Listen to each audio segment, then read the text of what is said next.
आज आपण बनवणार आहोत potato fries in air fryer. त्यासाठी मी 5 मीडियम आकाराचे बटाटे जे आहेत ते 5 मिनिटासाठी पाण्यात घालून घेतले, कारण की आपण ह्याची सालं काढणार नाही आहे। जर सालं काढणार नसेल तर थोडा वेळ बटाटे पाण्यात ठेवून मग स्वच्छ धुवून मग ते कट करावे, म्हणजे जर बटाट्याला काही माती लागली असेल तर ते निघून जाईल। आता आपण हे पोटॅटोज जे आहेत ते आपण कट करून घेऊया।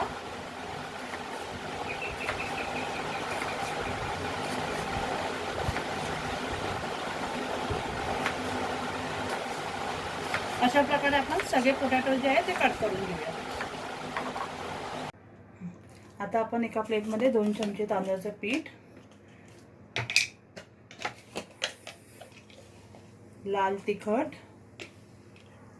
तुम्हाला जसं हवं असेल तसं, मी 1.5 चमचा घेतले, तुम्हाला किती हवं असेल तसं, थोडंसं हळद, चिमूटभर हळद, चवीपुरतं मीठ, थोडंसं ऑरिगॅनो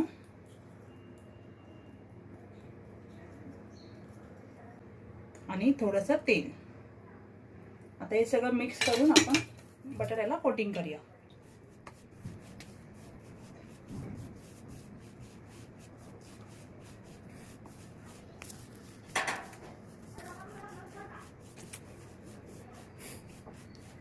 ओके, हे सगळं आपण मिक्स करून घेतले।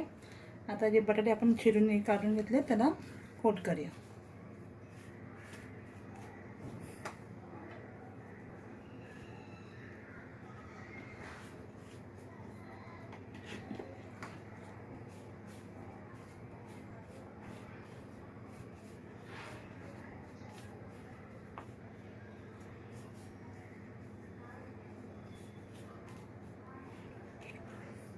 एअर फ्रायरच्या भांड्यामध्ये बटर पेपर ठेवला आहे, त्याला आपण तेलाने ग्रीस करून घेऊया।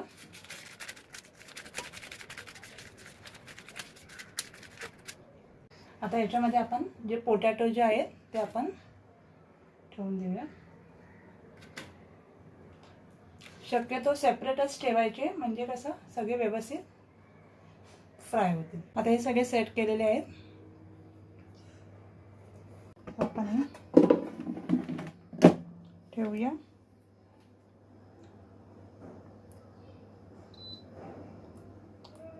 आपल्याला 180 सेल्सिअस वरती टाइम लावायचा आहे।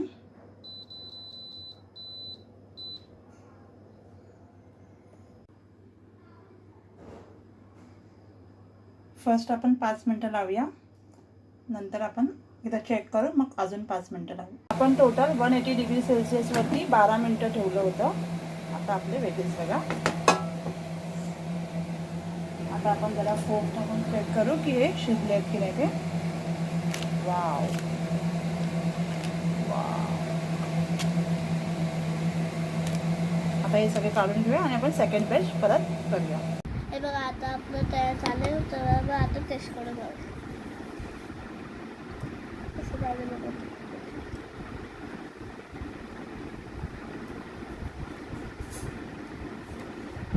हे बघा मस्त झालं आहे, तुम्ही पण ट्राय करा। बाय। आम्ही वापरलेला आहे प्रेस्टिजचा एअर फ्रायर।